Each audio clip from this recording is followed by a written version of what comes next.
Assalamualaikum warahmatullahi wabarakatuh. Perkenalkan, nama saya Irfan Arifin dari kelas 08 SAKM 006. Saya akan menjelaskan beberapa contoh kasus penerapan Good Corporate Governance yang ada di Indonesia. Sebelum saya menjelaskan beberapa contoh kasusnya, saya akan menjelaskan tentang apa sih kasus corporate governance itu secara umum. Nah, secara umum tersebut dapat diartikan bahwa kasus corporate governance atau GCG yang umum terjadi adalah pelanggaran prinsip transparansi dalam laporan keuangan. Misalnya, sebuah perusahaan mencantumkan kata di audit pada laporan keuangan, padahal laporan tersebut belum diaudit oleh akuntan publik. Analisisnya menunjukkan bahwa pelanggaran ini merugikan pemegang saham dan publik karena informasi yang disajikan tidak akurat dan dapat menyesatkan. Nah, untuk selanjutnya saya akan membahas beberapa perusahaan yang melakukan pelanggaran Good Corporate Governance beserta contoh kasus dan analisisnya. Yang pertama itu ada pelanggaran terhadap transparansi laporan keuangan. Kasus ini terjadi di perusahaan PT Bank Lipo Tbk yang mencantumkan kata di audit pada laporan keuangan yang sebenarnya belum diaudit. Nah, analisisnya sendiri, pelanggaran prinsip transparansi ini dapat menimbulkan banyak dampak yang luas karena investor dan pemangku kepentingan lainnya tidak mendapatkan informasi yang akurat dan dapat menyesatkan. Selanjutnya ada penyalahgunaan dana publik. Kasus dari ini tuh adalah contoh kasus dari penyalahgunaan dana publik itu dilakukan oleh PT Karunia Utama Tbk yang melakukan penyelewengan dana hasil penawaran umum, perdana atau IPO untuk kepentingan pribadi. Analisis dari kasus tersebut juga dapat disimpulkan penyelenggaraan ini menunjukkan kegagalan dalam prinsip akuntabilitas dan tanggung jawab perusahaan terhadap dana publik.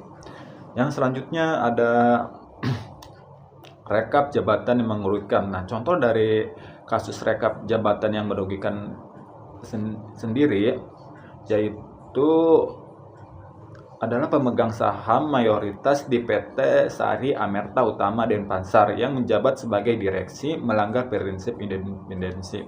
Analisis dari kasus tersebut adalah rekap jabatan ini dapat menimbulkan konflik kepentingan dan mengurangi objektivitas dalam pengambilan keputusan serta penghematan kinerja perusahaan.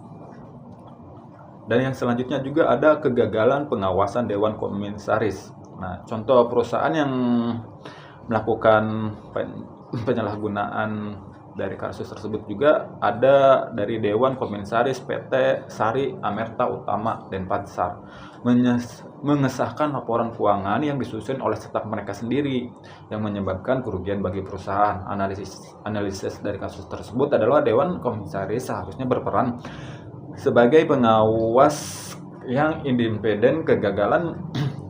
Kegagalan mereka dalam menjalankan fungsi pengawasan dapat merugikan perusahaan dan pemangku kepentingan lainnya.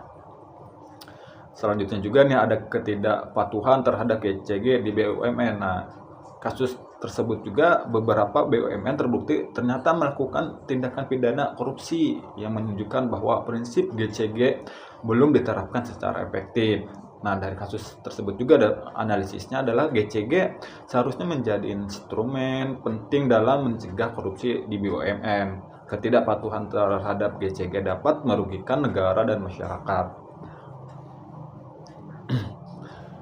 Nah, dari kasus tersebut juga bahwa dapat disimpulkan nih pentingnya GCG. Nah, pentingnya GCG itu buat apa sih? Nah, GCG merupakan sistem dan struktur yang dirancang untuk memastikan pengelolaan dan pengendalian perusahaan yang baik serta melindungi kepentingan pemangku pemangku kepentingan. Yang penerapan GCG yang efektif dapat memberikan berbagai manfaat, termasuk meningkatkan kepercayaan investor dan pemangku kepentingan lainnya. Ada meningkatkan kinerja perusahaan dan daya saing, mencegah praktik korupsi, fraud, dan penyalahgunaan wewenang. Selanjutnya ada menciptakan lingkungan bisnis yang sehat dan berkeberlanjutan. Dengan memahami contoh-contoh yang telah saya sampaikan, bahwa kasus pelanggaran GCG dan dampaknya terhadap perusahaan, bahwa perusahaan harus dapat belajar dan memperbaiki praktek tata kelola mereka sehingga terciptanya perusahaan yang lebih baik dan bertanggung jawab.